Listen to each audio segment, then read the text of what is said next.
and welcome to the Craft Beer Corner. For today's beer review, we're jumping into a beer from Weldworks Brewing Company, a brewery we know well here. This one is called Birthday Medianoche. It is an Imperial Stout that clocks in at 13.8% ABV, and this one was bourbon barrel aged. Weldworks is based in Greeley, Colorado. So this is one I got from Tavour a few months back that I set aside until I felt like diving into it, because I'm expecting this one to be quite nice.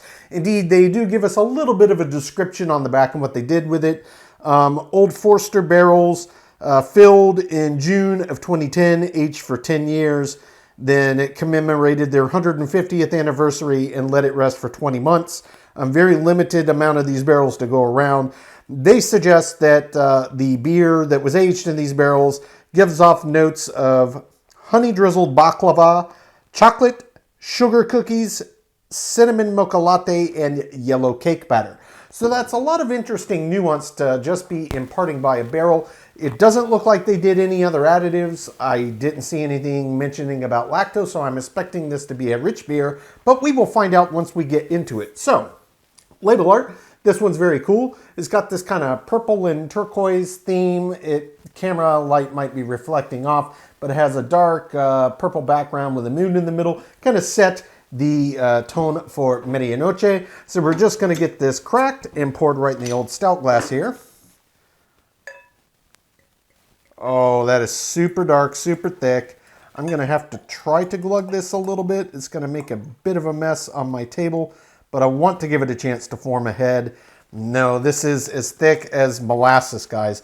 It has been quite a while since I've seen a beer pour that thick. And yeah, it's got a high ABV, 13.8, but I've poured, 17, 18% beers that didn't pour this thickly. This, I expect, is going to be special. So really, no head or head retention, so to speak. Not a problem necessarily. We'll jump right in. It is absolutely black as midnight. Let's give it a sniff. Oh, wow, yeah.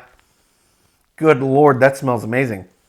So there's definite noticeable bourbon barrel on the nose, and there's a lot of other nuance that pops out of it. You're getting some hallmark kind of vanilla accents popping out of there, as well as deeply caramelized sugar, but I'm also getting a lot of information out of the malt bill as well. It's super roasty. There's tons of cacao, there's tons of dark chocolate, there's slight suggestions of coffee notes. It's not over the top, but it's in there. There's this slight sweetness to it,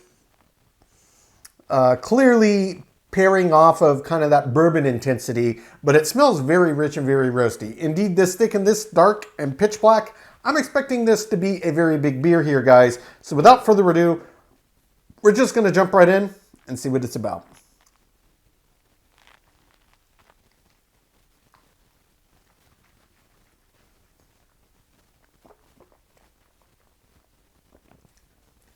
Ooh, boy. That is a very, very big beer, guys. Wow. That is an absolute intensity of flavor. So, before I even get into these complexities that are still opening up and ribboning on me, let's talk about texture. Let's talk about body and mouthfeel. 13.8% ABV, it's a very high ABV. You saw how thick it was as I poured it, and it feels thick. This is the very definition of a viscous beer, and the weight is absolutely mammoth. This feels heavy, it feels weighty, it feels almost oppressive. It's so big. Not in a bad way. It really pairs with what this beer is kind of about here. So just super thick, super weighty. This is clearly going to be a slow sipper beer. No question about it. Now in terms of the flavor profile. The first thing that I got up front was indeed bourbon barrel aged nuance. So I'm getting a lot of that classic kind of bourbony sweetness that you can often get in beers. That popped through quite clearly. There definitely were honey-like flavors that popped out of this. So their description on the back of the bottle is not completely off. I'm not getting all of the nuance that they specifically listed, but it's definitely nuanced. Yeah, there is this honey, you could almost call it honey-soaked baklava. I could easily see that because there is a slight nuttiness behind it as well. It's very, very nice. Tons of caramelized sugar. There is absolute gobs of blackstrap molasses. I mean, it is rich, rich, rich, rich, rich. And in terms of what I'm getting out of the underlying malt bill itself, Also very big, very dark, very rich. We're talking very earthy, roasty, rich, deeply roasted malt notes. I'm not really getting anything, at least on first sip, that I thought reminded me of the flavor of coffee. Just slight nuance on the nose, but it's very, very dark, deeply roasted malt bill. And it is akin to kind of that same level of roasting you get on like a French roast coffee bean, just without the actual flavor of coffee. So think deep, deep, deep, deep, deep char.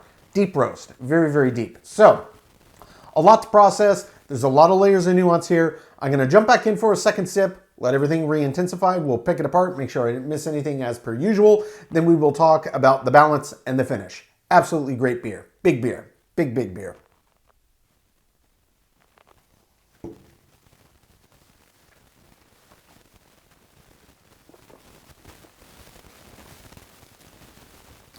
Immediate bourbon. Tastes very strongly of bourbon. You get that slight vanilla. There is that honey sweetness, as they described as honey-soaked baklava. That's quite clear. Once you hit about the 5-second mark, the intensity of the barrel dials back a bit, and then it starts to open up, very slowly blossoming into these nuanced layers of the malt bill. The first thing that I get is just this rich roastiness, like the French roast coffee bean style edge. It borders on char. But then you get into this rich, rich, rich, deep, dark chocolate, cacao nib kind of notes ribboning in and out. It's almost as rich as like a chocolate creme brulee or a thick chocolate mousse. And but we're not talking milk chocolate. We're talking dark chocolate here. So rich, think of a thick, rich, decadent chocolate dessert that's been made with dark chocolate, not milk chocolate. There's no chocolatey sweetness, but it's very cacao forward.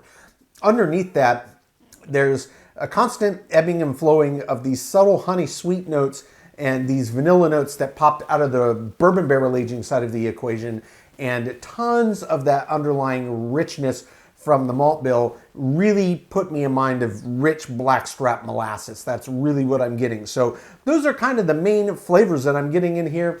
Nothing new that I got on the second sip at all, but it's really nice to get to jump back into it again and have it re-intensify. This is a very good beer. It's a very big beer. In terms of the balance, yeah, I mean, it's a barrel-aged Imperial Stout. I think the balance is great. You get the barrels up front, but they don't linger too long. They dial back, and then the malt bill slowly opens up, and then they just kind of sit on an even parity, like in terms of intensity in the flavor ride. So that's when you start getting all this wonderful ribboning of flavors moving in and out of one another, and it's very, very nice. So yeah, beautifully balanced beer in my opinion. In terms of the finish, it's long. It's longer than average, but maybe not quite as long as you would expect, given the overall intensity of the flavors you get on first sip and this high 13.8% ABV, but is definitely well above average. Guys, this is a really, really nice beer. I'm glad that I set this one aside to when I felt the timing was right to jump in, and today was that day. I am not disappointed. I'm going to take my time, sip on this beer, count my scores. When we come back, we will get this one ranked from top to bottom.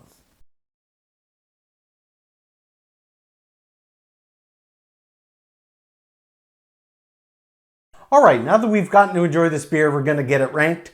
This was Weldworks Brewing Company's Birthday Medianoche, a bourbon barrel-aged Imperial Stout that clocked in at 13.8% ABV.